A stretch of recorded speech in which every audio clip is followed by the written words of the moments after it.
আগের দিনের থিওরেমের মতোই আজকেও এই থিওরেমটা একইভাবেই প্রুফ হবে। দেখো থিওরেমটা, let u n be a sequence of positive real numbers such that limit nth root of u n equals to l. যদি এলটা 0 থেকে 1-এর মধ্যে থাকে তবে limit u n equals to 0, l greater than 1 যদি হয় তবে limit u n equals to infinity. সেখানে ছিল রেশিওটা ইউএন প্লাস 1 বাই ইউএন, আর এখানে nth root of u n equals to l, আর কিছুই এক্সট্রা নেই। একইভাবেই প্রুফ হবে। দেখো প্রুফটা দেখলেই বুঝতে পারবে তোমরা। ওকে, এটা স্কিপ করছি আমি।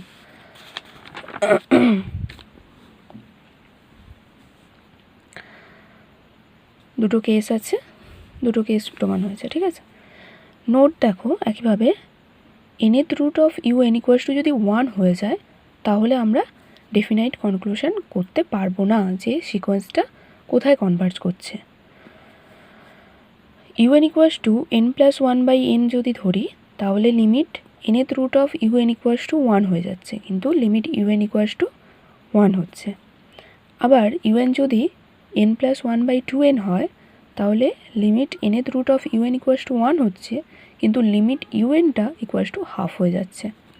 তাহলে আমরা কোনো ডেফিনাইট কনক্লুশন করতে পারবো না সিকোয়েন্সটার নেচার সম্বন্ধে। আচ্ছা, আরেকটা এক্সাম্পল দেখি আমরা। এক্সাম্পলটা কি বলছে, if u n greater then 0 for all n belongs to n and limit n root over u n equals to mu, then prove that limit nth root of n plus 1 un plus 1 equals to mu.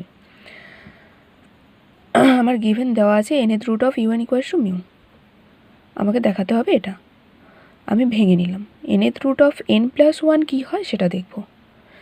Limit of n root মানে nth root of n plus 1 equals to limit this, আমরা এইভাবে সাজাবো। দেখো এটাই একই মানে, since limit nth মানে nth root of n equals to 1, it follows that n plus 1 এরও n প্লাস 1-th রুট 1 হবে। Limit of since limit n plus 1 by n equals to 1, আবার লিমিট n প্লাস 1-এর whole to the power 1 by n plus 1 equals to 1, তাহলে আমরা কি পাবো, limit nth root of n plus 1 equals to 1। তাহলে আমি এর রুটটা পেয়ে গেলাম, এর লিমিটটা পেয়ে গেলাম 1।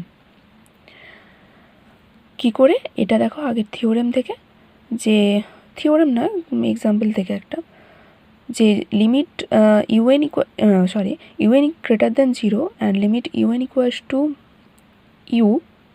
Yuta greater then 0 for all n belongs to capital N and limit vn equals to v, then limit un whole to the power vn equals to u to the power v হবে। সেখান থেকে আমরা এটার লিমিটটা পেয়ে যাচ্ছি 1। ওকে,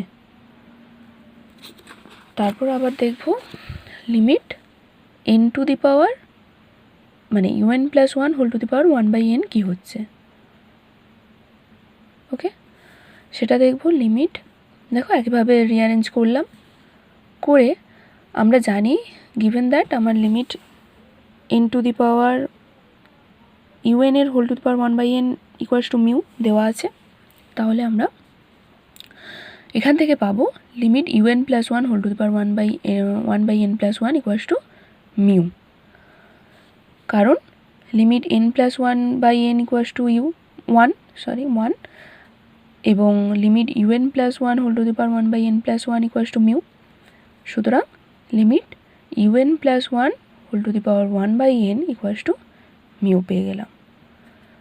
তাহলে আমরা এইটার লিমিটটা আমরা মিউ পেয়ে যাচ্ছি। ঠিক আছে, তাহলে প্রুভড হয়ে গেল। আচ্ছা, এবার দেখো কিছু ডেফিনেশন হবে। Monotone increasing sequence. Monotone increasing sequence কাকে বলবো?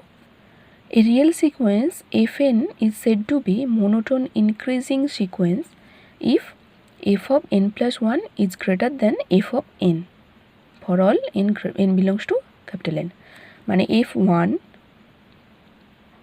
f1টা লেস দেন f of 2 হবে, less equals to f of 2টা less equals to f of 3 হবে। তাহলেই আমি বলবো monotone increasing sequence.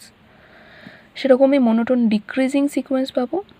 A real sequence fn is said to be monotone decreasing sequence if f of n plus 1 is less than f of n for all n belongs to capital N. মানে কি হবে এখানে, f of 1 is greater than f of 2, f of 2 is greater than f of 3, এইভাবে। Example দেখো, f of n equals to 2 to the power n, n greater equals to 1, then f of n plus 1 is greater than f of n হচ্ছে। therefore the sequence f of n is monotone increasing sequence। আবার f of n equals to যদি 1 by n নিই, তাহলে দেখো f of n plus 1 minus f of n এটা less than 0, সেখান থেকেই পাচ্ছি f of n plus 1 is less than f of n। তাহলে আমরা এই সিকোয়েন্সটাকে বলবো মোনোটোন ডিক্রিজিং সিকোয়েন্স। আচ্ছা, তাহলে এবার মোনোটোন সিকোয়েন্স কাকে বলবো? মোনোটোন সিকোয়েন্স হচ্ছে if it is either a monotone increasing sequence or monotone decreasing sequence, যে কোনো একটা হলেই আমি তাকে বলবো মোনোটোন সিকোয়েন্স। যদি f of n plus 1 is greater than, মানে strictly greater than f of n হয়, তাহলে আমি বলবো the sequence f of n is said to be strictly monotone increasing sequence. Example 1টা দেখো, স্ট্রিক্টলি মোনোটোন ইনক্রিজিং সিকোয়েন্সেরই example. আবার strictly monotone decreasing sequence কখন হবে? যখন F of n plus 1 is strictly less than f of N. Example 2টা তারই একটা এক্সাম্পল দেওয়া আছে।